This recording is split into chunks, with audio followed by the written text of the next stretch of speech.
पड़ती है। आपकी मिडिल फिंगर स्पेस के लिए है, आपकी रिंग फिंगर जमीन के लिए है और आपकी पिंकी फिंगर पानी को दर्शाती है। जब आप मुद्रास को यूज करके किसी एक पर्पस के लिए अपने हाथों से कुछ जेस्चर्स या सिंबल्स फॉर्म करते हो, वो इन पांचों एलिमेंट्स को बैलेंस कर देता है ताकि आपका फोकस आपके पर्पस पे ही रहे। इसलिए मुद्रास को सील भी बोला जाता है, जहां आप अपनी बॉडी और माइंड की एनर्जी को किसी एक पर्पस के लिए लॉक कर देते हो। एंड्रयू टेट, इलॉन मस्क और रोनाल्डो जिस मुद्रा का यूज करते हैं उसे कहते हैं उत्तरा बोधि मुद्रा। यहाँ आप अपने दोनों हाथों को मिलाकर सारी उंगलियां फोल्ड कर दो, अपनी दोनों इंडेक्स फिंगर को बाहर निकालो और जोड़े रखो। साथ ही अपने दोनों अंगूठों को भी बाहर निकालकर पीछे की ओर ले जाओ और जोड़े रखो। इस मुद्रा को मुद्रा ऑफ द हाईएस्ट एनलाइटमेंट मुद्रा कहा जाता है, जिसे बुद्धा खुद परफॉर्म करते थे। इसे यूज करने का सबसे बड़ा रीजन है ये आपके इनर और आउटर अवेयरनेस को बढ़ाता है। आपके फोकस और कंसंट्रेशन को बढ़ाने के साथ ही ये आपके दिमाग को चारों ओर चलने वाली चीजों से सतर्क रखता है। ये आपके सेल्फ कॉन्फिडेंस को बहुत ज्यादा बूस्ट कर देता है। अगर इस मुद्रा को लॉन्ग टर्म तक प्रैक्टिस करा जाए तो ये आपकी लाइफ से फियर यानी डर, चिंता और स्ट्रेस को दूर करके आपको पॉजिटिव बनाता है। साथ ही बेहतर डिसीजन मेकिंग और प्रॉब्लम सॉल्विंग में भी मदद करता है, जो आपकी पर्सनैलिटी को बदल कर रख देगा। यही रीजन है कि आप इन बड़े बड़े सेलिब्रिटीज को इंटरव्यूज देते टाइम इस मुद्रा को परफॉर्म करते हुए देखते हो, जो उनके सेल्फ कॉन्फिडेंस को बूस्ट करता है। और आप नोटिस कर पाते हो कि वो जो बोल रहे होते हैं बहुत कॉन्फिडेंस से बोल रहे होते हैं। कई लोग इस मुद्रा को सिंबल ऑफ ट्रुथ भी कहते हैं, क्योंकि जब भी कोई इस मुद्रा में बात कर रहा होता है वो उसके कॉन्फिडेंस से ये शो कर रहा होता है कि वो सच बोल रहा है। आपने सक्सेसफुल लोगों को एक और मुद्रा को परफॉर्म करते हुए नोटिस करा होगा, जिसे कहते हैं हाकिनी मुद्रा। इस मुद्रा को परफॉर्म करने के लिए अपने हाथों को अपने चेस्ट के सामने रखो, ऐसे जहां आपके दोनों हाथ एक दूसरे से चिपके हुए होने चाहिए।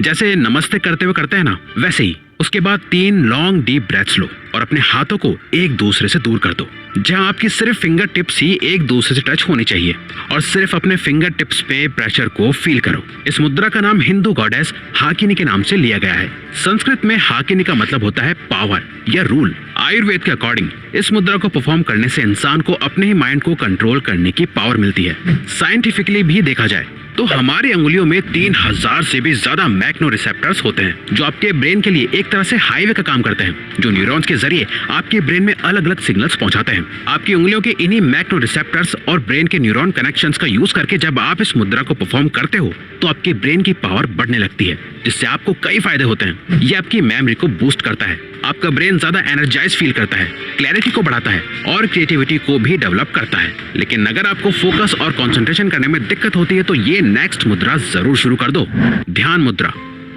आपने ज्यादातर मॉन्क्स को कुछ इस तरह बैठे हुए देखा होगा। जब भी कोई मेडिटेशन करता है या अपने माइंड को रिलैक्स करने की प्रैक्टिस करता है तो उससे अपने हाथों को इस पोजीशन में रखने के लिए कहा जाता है। ये है ध्यान मुद्रा, जिसे कंसंट्रेशन मुद्रा के नाम से भी जाना जाता है। इसे प्रैक्टिस करने के लिए सबसे पहले कंफर्टेबल होकर बैठ जाओ। अपने हाथों को नीचे रखो, जहां आपका राइट हैंड आपके लेफ्ट हैंड के ऊपर होना चाहिए और थम्स एक दूसरे से टच होने चाहिए। इस तरह से आपका थंब फायर एलिमेंट को शो करता है। इस मुद्रा को परफॉर्म करते वक्त आपके दोनों थंब एक दूसरे से मिल जाते हैं, वहीं बाकी सारे एलिमेंट्स रेस्ट पे होते हैं। ये आपको एक डीप मेडिटेटिव स्टेट में पहुंचाने में बहुत हेल्प करता है। इस मुद्रा से आपको कई फायदे होते हैं। ये आपके काम माइंड को प्रमोट करता है, आपके कंसंट्रेशन को बढ़ाता है और आपके माइंड में अननेसेसरी थॉट्स आने से रोकता है। अब नेक्स्ट है कुबेर मुद्रा। इस मुद्रा को गॉड ऑफ वेल्थ कुबेर के लिए डेडिकेट करा गया है। इसे परफॉर्म करने के लिए अपने अंगूठे की फिंगर टिप को अपने इंडेक्स फिंगर और मिडिल फिंगर की टिप से चिपका दो, जहां हल्का सा प्रेशर भी बने। बाकी दोनों फिंगर्स को अपने पाम पे रेस्ट करने दो। अगर आप इस मुद्रा को हर दिन 10 से 15 मिनट तक प्रैक्टिस करोगे तो लॉन्ग टर्म में आपको इसके कई बेनिफिट्स देखने को मिल जाएंगे। ये आपकी बॉडी में ब्लड सर्कुलेशन को बढ़ाएगा, आपके हार्ट तक ज्यादा ब्लड को पंप करके बॉडी के हर एक पार्ट तक ले जाएगा। ये आपकी मेमोरी पावर और कंसंट्रेशन को इंक्रीज करके आपके ब्रेन पावर को बढ़ाएगा। इस मुद्रा को प्रैक्टिस करने से आपका माइंड ओपन होने लगेगा। आपके गोल में जितनी भी प्रॉब्लम्स आती हैं उन सभी को दूर करके आप जल्दी से जल्दी सक्सेस अचीव कर पाओगे, क्योंकि ये आपके माइंड और हार्ट को कुछ इसी तरह से ट्रेन भी कर देगा। साथ ही दोस्तों, अगर आपको ज्ञान